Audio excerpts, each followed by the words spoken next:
Fully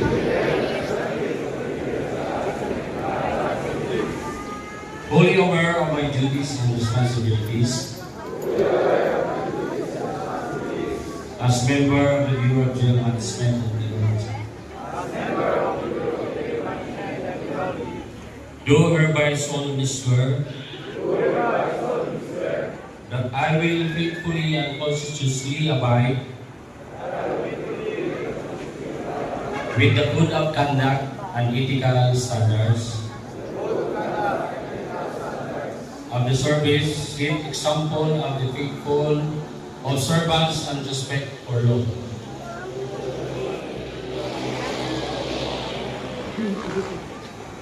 And order at all times, and constantly strive to serve the best interest of the public. The Bureau of Jail Management and Penology, and that of my alma mater.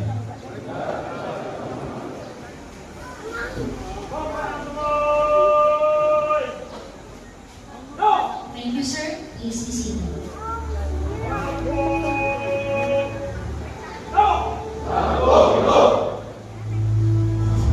And now, may we request our Director, the Chief Superintendent Rolando M. Seno, POPE, for the turnover of the newly declared graduates to Yale Chief Superintendent Maria Ali A. Espinosa, Director, Directorate for Human Resource Development, DGMP National Headquarters, as represented by Jail Inspector Tianting Pem L. in Cabo.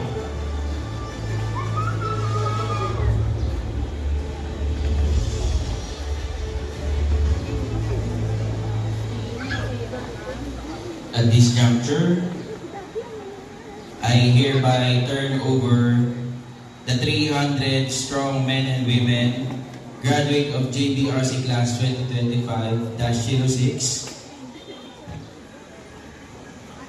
to the Directorate for Human Resource and Development, represented by Jail Inspector Tianting Kem L. in Cabo, for your acceptance.